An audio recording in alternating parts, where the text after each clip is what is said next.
यीशु मसीह की कहानी, दोस्तों, ये दुनिया की सबसे प्रभावशाली कहानियों में से एक है। इसके केंद्र में एक बहुत ही शक्तिशाली घटना है, उनकी क्रूस पर चढ़ाई। जब यीशु को क्रूस पर कीलों से ठोंका गया, तो वो सिर्फ एक ऐतिहासिक त्रासदी नहीं थी, बल्कि ये पूरी ईसाई आस्था का सबसे बड़ा आधार बन गई। बाइबल में जो कुछ भी पहले और बाद में लिखा है, सब कुछ इसी घटना की ओर इशारा करता है। ईसाई मानते हैं कि यही वो क्षण था जिसने इंसानी इतिहास और हमारे भगवान के साथ रिश्ते की दिशा हमेशा के लिए बदल दी। अगर हमें ईसाई धर्म को समझना है, तो सबसे पहले ये जानना जरूरी है कि आखिर ऐसा क्यों हुआ। इसके पीछे के कारण काफी जटिल हैं। धार्मिक तनाव, राजनीतिक डर और एक दिव्य उद्देश्य, जिसे ईसाई मानते हैं कि शुरू से ही तय था। बहुत लोग पूछते हैं, जो इंसान प्यार, शांति और माफी की बातें करता था, उसे इतनी बेरहमी से क्यों मारा गया? इसका जवाब इतना सीधा नहीं है। क्रूस पर चढ़ाई कई परिस्थितियों का एकदम सही तूफान थी। यीशु की शिक्षा और उनके कामों ने उस समय की स्थापित ताकतों को चुनौती दी। वो एक ऐसी ताकत से बोलते थे जिससे धार्मिक नेता असहज हो जाते थे, और उनके अनुयायियों की बढ़ती भीड़ से राजनीतिक शासक भी घबरा गए थे। उन्हें एक क्रांतिकारी माना गया, लेकिन वो क्रांति दिल की थी, जो असल दुनिया में उन्हें यरूशलेम के बाहर एक पहाड़ी पर लकड़ी के क्रूस तक ले गई। अगर हम क्रूस की अहमियत को सच में समझना चाहते हैं, तो हमें वहां मौजूद अलग अलग ताकतों को देखना होगा। एक तरफ थे धार्मिक नेता, जिन्हें यीशु एक धर्मद्रोही लगते थे, एक ऐसा इंसान जो उनके पवित्र नियम तोड़ रहा था और भगवान से अपना अनोखा रिश्ता बता रहा था, जो उन्हें अपमानजनक लगता था। दूसरी तरफ थे रोमी शासक, जो उस इलाके की सत्ता में थे। उन्हें यीशु में एक संभावित राजनीतिक खतरा दिखता था, जो विद्रोह भड़का सकता था और उनके नियंत्रण को चुनौती दे सकता था। ये दोनों समूह अपने अपने कारणों से यीशु को हटाने के लिए एकजुट हो गए, लेकिन ईसाइयों के लिए इस कहानी में एक तीसरी और सबसे महत्वपूर्ण परत है। धार्मिक और राजनीतिक वजहों से आगे बढ़कर वे इसमें एक दिव्य योजना देखते हैं। उनका मानना है कि क्रूस पर चढ़ाई कोई दुर्घटना या अन्याय नहीं, बल्कि भगवान का प्रेम दर्शाने वाली एक जानबूझकर की गई कुर्बानी थी। ये एक बलिदान था, इंसान के पापों की कीमत चुकाने के लिए, जो हमें पवित्र भगवान से अलग करता है। इसी आध्यात्मिक अर्थ ने क्रूस को यातना के औजार से बदलकर उम्मीद, माफी और नए जीवन का प्रतीक बना दिया, दुनिया भर के करोड़ों लोगों के लिए। यही भगवान के प्रेम का सबसे बड़ा प्रमाण है। उस समय के धार्मिक नेता, जिन्हें फरीसी और सदूकी कहते हैं, उनका विश्वास बहुत ही व्यवस्थित था।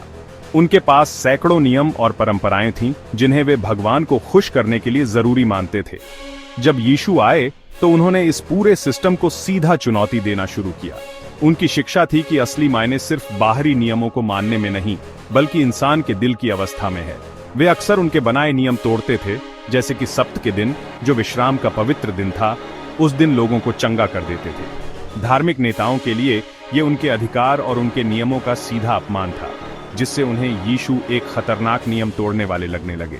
इसके अलावा यीशु ने कुछ ऐसे दावे किए जो उस समय के यहूदी धार्मिक समाज के लिए बहुत चौंकाने वाले थे। सबसे बड़ा दावा था कि वे खुद को भगवान का बेटा बताते थे। उनके समाज में इसे ईश्वर निंदा, यानी भगवान के खिलाफ सबसे बड़ा पाप माना जाता था। जब यीशु ने कहा, मैं और पिता एक हैं, तो वे खुद को भगवान के बराबर बता रहे थे, जो कोई आम इंसान करने की हिम्मत नहीं करता। यही आरोप धार्मिक परिषद, यानी सनहेड्रिन, ने उनके खिलाफ मुख्य रूप से लगाया।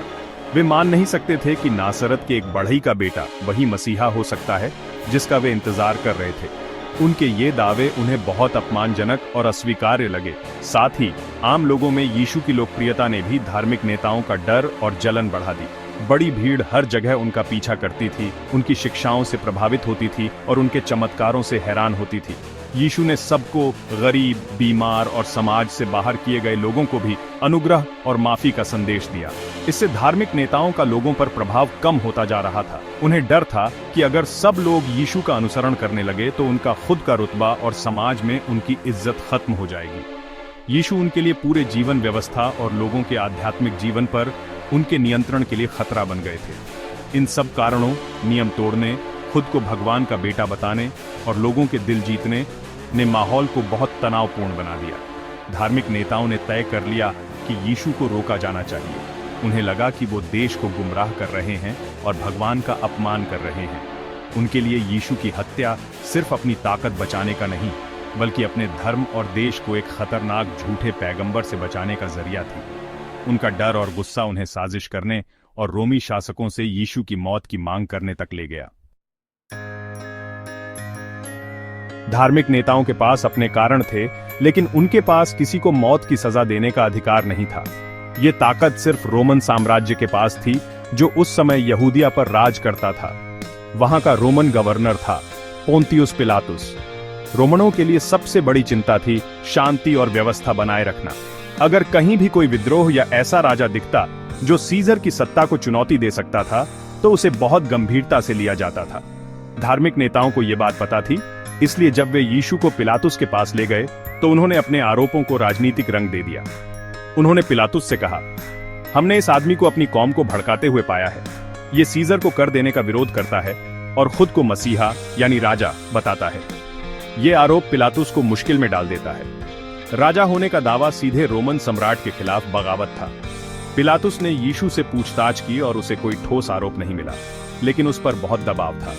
यहूदिया वैसे भी एक मुश्किल इलाका था और जरा सी भी बगावत उसके लिए नौकरी या जान का खतरा बन सकती थी, खासकर फसह के त्योहार के दौरान, जब यरूशलेम में भीड़ और तनाव दोनों बहुत ज्यादा थे। पिलातुस ने कोशिश की कि किसी तरह यीशु को बचा ले। बाइबल में लिखा है कि त्योहार के मौके पर वह एक कैदी को रिहा करने की पेशकश करता था। उम्मीद थी कि लोग यीशु को चुनेंगे, लेकिन धार्मिक नेताओं ने भीड़ को भड़का दिया और वे एक कुख्यात अपराधी बरअब्बास की रिहाई की मांग करने लगे। फिर उन्होंने दबाव और बढ़ा दिया और भीड़ ने और जोर से यीशु को क्रूस पर चढ़ाने की मांग की। पिलातुस के पास अब दो ही रास्ते थे, या तो भीड़ की मांग मान ले या दंगे का खतरा मोल ले, जिसकी खबर रोम तक जाएगी। आखिरकार पिलातुस ने राजनीतिक फायदे का रास्ता चुना। भीड़ की आखिरी धमकी थी, अगर तुम इस आदमी को छोड़ते हो तो तुम सीजर के दोस्त नहीं हो। जो कोई खुद को राजा कहता है वो सीजर का विरोधी है।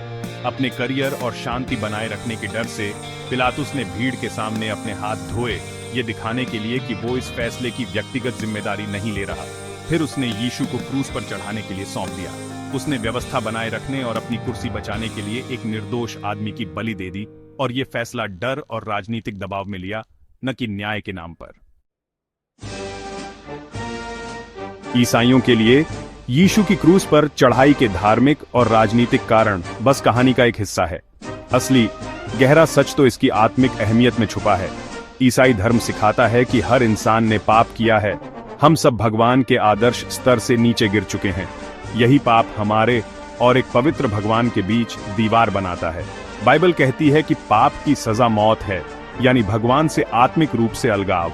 ईसाई मानते हैं कि यीशु, जो पूरी तरह भगवान भी थे और पूरी तरह इंसान भी, उन्होंने एक निर्दोष पाप रहित जीवन जिया। उनकी मौत उनके अपने किसी पाप की सजा नहीं थी, बल्कि हमारी तरफ से एक स्वैच्छिक बलिदान थी। इसे प्रायश्चित कहते हैं। इसका मतलब है कि यीशु ने वो सजा भुगती जो असल में हमें मिलनी थी। क्रूस पर उन्होंने इंसान के सारे पापों, चाहे वो बीते हुए हों, आज के हों या भविष्य के, की कीमत चुका दी। ये एक अद्भुत प्रेम का काम था। सोचिए, जैसे कोई आपकी वो कर्ज चुका दे जिसे आप कभी चुका ही नहीं सकते। ईसाई मानते हैं कि यीशु ने यही इंसानियत के लिए किया। उनकी मौत उस दूरी को मिटाती है जो पाप ने बना दी थी, और अब हर कोई भगवान से फिर से जुड़ सकता है। इसलिए क्रूस हार का नहीं, बल्कि पाप और मौत पर सबसे बड़ी जीत का प्रतीक है। माफी और मेल मिलाप का मौका हर किसी को देता है जो विश्वास करे। यही वजह है कि ईसाई विश्वास में क्रूस पर चढ़ाई मुक्ति का केंद्र है। यीशु के बलिदान से ही लोगों को माफी और अनंत जीवन का वादा मिलता है। ये कोई ऐसा इनाम नहीं है जिसे अच्छे कामों या नियमों को मानकर कमाया जा सके। ये भगवान की तरफ से मुफ्त तोहफा है जिसे सिर्फ विश्वास से पाया जा सकता है। क्रूस पर चढ़ाई भगवान के न्याय को भी दिखाती है। पाप की कीमत चुकानी जरूरी थी, और उसके अपार प्रेम को भी उन्होंने खुद वो कीमत अदा की। यही अनुग्रह उस सुसमाचार या खुशखबरी का मूल है जिसे ईसाई पूरी दुनिया में बांटते हैं। अब बात आती है ईस्टर की। गुड फ्राइडे वो दिन है जब ईसाई यीशु की मौत को याद करते हैं, लेकिन कहानी यहीं खत्म नहीं होती। 3 दिन बाद ईस्टर रविवार को ईसाई पुनरुत्थान का जश्न मनाते हैं। ये विश्वास कि यीशु मौत से जी उठे। ये घटना उनकी सबसे बड़ी जीत का प्रमाण है। इससे साबित होता है कि वे सचमुच भगवान के बेटे थे और उनका बलिदान स्वीकार किया गया। पुनरुत्थान दिखाता है कि मौत हार गई है, और जो भी उन पर विश्वास करता है उसे भी एक दिन नया जीवन मिलेगा। इसलिए ईस्टर पूरे इस घटनाक्रम का उत्सव है। वो बलिदान जो माफी लाता है, और वो पुनरुत्थान जो हमेशा के लिए उम्मीद देता है।